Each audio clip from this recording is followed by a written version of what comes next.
दोस्तों, आज की ये भूत की कहानी बिल्कुल सत्य घटना पर आधारित है। ये उत्तर प्रदेश के अलीगढ़ शहर की होने वाली है।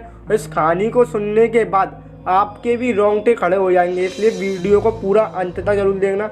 वीडियो स्टार्ट करने से पहले दोस्तों मैं आपको बता दूं, अगर आपके साथ भी कोई भूतिया या रहस्यमय घटना घटी हो तो आप हमें अपनी स्टोरी शेयर कर सकते हैं इंस्टाग्राम पे, या हमें मेल भी कर सकते हैं अपनी स्टोरी।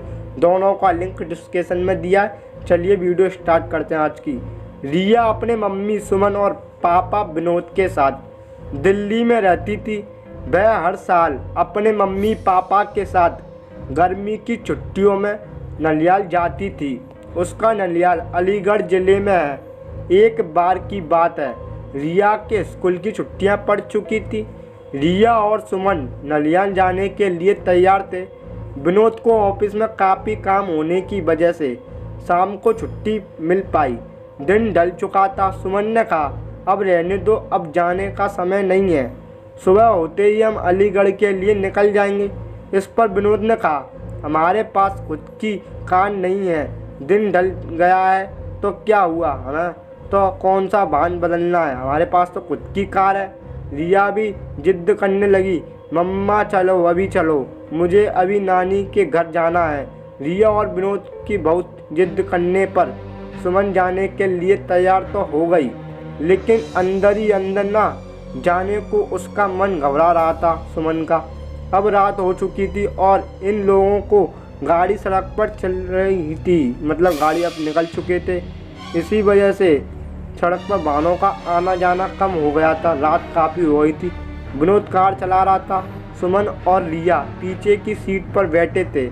जिस गांव में उन्हें जाना था वह गांव अलीगढ़ से करीब 20 किलोमीटर आगे था। वह अलीगढ़ पहुंच चुके थे। आगे का रास्ता कच्चा और सुनसान था। वहां कोई आता जाता भी नहीं दिख रहा था। गाड़ी अब कच्चे रास्ते पर चल रही थी। थोड़ी ही दूर चलने पर गाड़ी का अचानक रुक गई। रिया ने पापा से कहा कि पापा क्या हुआ, गाड़ी बंद कैसे हो गई एकदम से। विनोद ने कहा, पता नहीं बेटा, उतर कर देखता हूँ। सुमन ने कहा, जल्दी देखिए और यहाँ से चलिए, कितना सुनसान रास्ता है, मुझे खुद ठीक नहीं लग रहा है। कार से उतरकर विनोद ने गाड़ी की बोनट को खोलकर देखा, लेकिन गाड़ी में कहीं कोई कमी नहीं दिखी। वह कार के अंदर आकर बैठ गया और कुछ सोचने लगा। तभी सुमन ने कहा, क्या हुआ, चलिए ना विनोद, अभी कुछ सोच रहा हूँ मैं। फिर सुमन ने रिया के पापा के कंधे पर जोर से हिलाया। और क्या हुआ, क्या सोचने लगे हो आप, यह कह रही, चलिए यहाँ से, मुझे बहुत अजीब सा महसूस हो रहा है इधर। सुमन ने कहा, एक तो सुनसान रास्ता, ऊपर से रात, जल्दी चलिए। तब विनोद ने कहा, मैं यह सोच रहा हूँ कि गाड़ी में कोई खराबी नहीं है, फिर गाड़ी रुक क्यों गई, देखिए क्या पता गाड़ी स्टार्ट हो जाए। तब विनोद ने गाड़ी स्टार्ट करने के लिए चाबी घुमाई और गाड़ी स्टार्ट हो गई।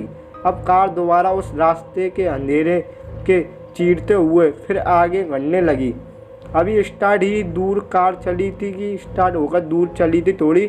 रिया चिल्लाई, मम्मी। एकदम से विनोद ने कार को रोका और दोनों मम्मी पापा रिया से कहने लगे, क्या हुआ बेटा, चीखी क्यों।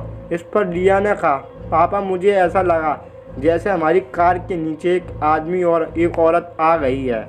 विनोद ने कहा, नहीं बेटा, ऐसा कुछ नहीं है। अगर वह औरत आदमी हमारी कार के नीचे आ जाते तो हमें भी तो पता चलता, और वैसे भी रात बहुत हो गई है, मुझे नहीं लगता ऐसे में इस रास्ते पर हमारे अलावा कोई और होगा। रिया की आंखों में डर से फटी हुई थी और वह कह रही थी, नहीं पापा, ट्रस्ट मी, मैंने देखा है उन आदमी औरत को। सुमन ने कहा, गाड़ी थोड़ी तेज चलाइए। गाड़ी की रफ्तार विनोद ने तेज कर दी। तभी कार के शीशे में विनोद को एक ऐसा डरावना चेहरा दिखाई दिया। उस डरावने चेहरे को देखते ही विनोद का हाथ स्टीयरिंग से छूटा और गाड़ी का बैलेंस बिगड़ने की वजह से गाड़ी इधर उधर चलने लगी। जैसे तैसे करके विनोद ने अपने आप को और गाड़ी को संभाला।